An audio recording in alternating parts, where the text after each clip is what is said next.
President. Will you pressure Israel to allow journalists into Gaza to cover the humanitarian efforts the U.S. is pursuing? And I'd like to see that happen, sure.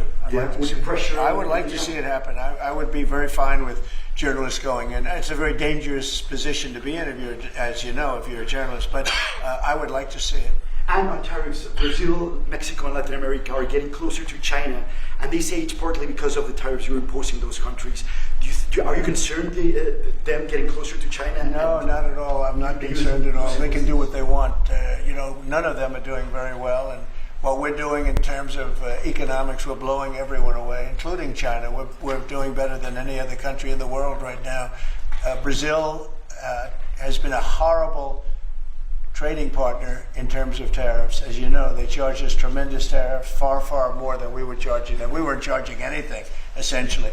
And Brazil has some very bad laws happening where they took a president and they put him in jail, or they're trying to jail him. And I happen to know the man, and I will tell you, I'm pretty good at people. I think he's an honest man. I think what they've done, this is really a political execution that they're trying to do with Bolsonaro. I think that's terrible. But they also treated us very badly as trading partners for many, many years. One of the worst countries on earth for that. They charged tremendous tariffs, and they made it very difficult to do anything. So now they're being charged 50% tariffs, and they're not happy, but that's the way it goes. Mr. President, on DC crime, are you concerned at all that some federal officers that are helping DC police might be being pulled away from other high priority assignments? Like what? Terrorism, for example. Oh, really? Terrorism? They'll stop terrorism as part of what they're doing right now. No. The soldiers that we have, first of all, we have plenty of them, long beyond what that you have here. We're just using a very small force. You know, in Washington, D.C., they have thousands of police. They have a lot of police, but the police weren't allowed to do their job. We have a lot of great ones, and you have some that weren't so good, to be honest, but they weren't allowed to do their job. But now they are allowed to do their job, and essentially it's only 2 days, but you look at the numbers already, they're dropping. And no, they're not being pulled off for anything. Mr. President, as you know, there were some very concerning reports about crime statistics. Police are manipulating crime data to downplay crime in D.C. Will the administration release its own crime statistics to counter their misinformation? And will those individuals who are intentionally misrepresenting crime data and fudging the books, like you said, be penalized for endangering the public? They are under investigation right now. They are giving us phony crime stats, just like they gave other stats in the financial world, but they're phony crime stats. And Washington, D.C. is at its worst point, and it will soon be at its best point. You're going to have a very safe, you're going to have a crime-free city. I mean, I say that. You're going to have virtually a crime-free city. And these are strong men, but the criminals are strong men and women, but they're strong men. And these are people that don't play games. We're not playing games. These are criminals we're dealing with. And they treated people. They took one of the people that worked for us the other day. You saw the beating, the pounding, 10 against 1. And they pounded the hell out of him. He's lucky to be alive. He's barely, almost killed. And we're not going to have that happening, please. Mr. Tulsi Gabbard declassified more documents last night related to the Russiagate hoax. She's doing a great job, by the way. That was another fake story. I'm very happy with the job she's doing. That's right. They declassified some terrible documents talking about Democrats and what they did. Radical left lunatics. It showed that then DNI James Clapper sent out emails to IC officials saying that it would be a team sport to push then the debunked 2017 ICA report, and that it might lead them to compromise on their normal modalities.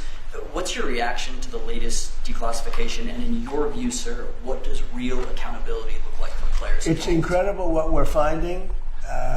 Absolute proof of guilt. And we'll see what happens. But Clapper and Comey and that whole group of criminals, they're criminals. And they made it very tough. You know, they did the fake Russia witch hunt that lasted for 2 years.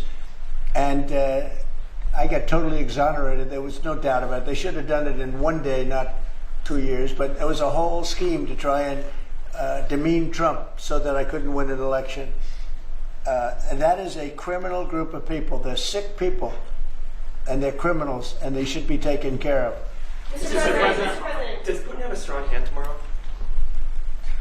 Well, he came to our country, and I heard CNN fake news talking about that was a big win for him. Normally, he would say the opposite, but they said, oh, it's a big win that he came here. Normally, he would say the opposite, he came here. I think that President Putin would like to see a deal. I think if I weren't president, he would take over all of Ukraine. It's a war that should have never happened. If I weren't president, in my opinion, he would much rather take over all of Ukraine. But I am president, and he's not going to mess around with me. Mr. President, on Russia, Mr. President, would you support or agree to reducing NATO troops in Europe, in countries like Poland, in order to get Russia to agree to a peace deal? That hasn't been put before me, and I'll think about that for later, but it has not been put before me. Go ahead. Is anything less than an unconditional and immediate ceasefire a victory for the U.S.? Tomorrow? Yes. Well, tomorrow we'll see. I say, I don't know where that comes from. Sort of not a good question. I would say that tomorrow, all I want to do is set the table for the next meeting, which should happen shortly. I'd like to see it happen very quickly, very shortly after this meeting. I'd like to see it actually happen maybe in Alaska, where we just stay because it's so much easier.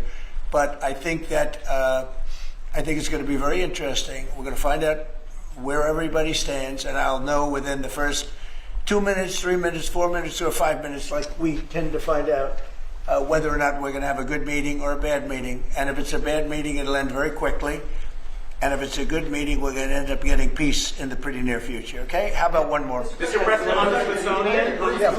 Thank you, Mr. President. On the Smithsonian, I know that your administration is seeking to weed out a lot of this left-wing spin that's in the museums, but we're seeing from people like Brian Stelter or other commentators that they're insinuating that you are trying to change history according to your narrative.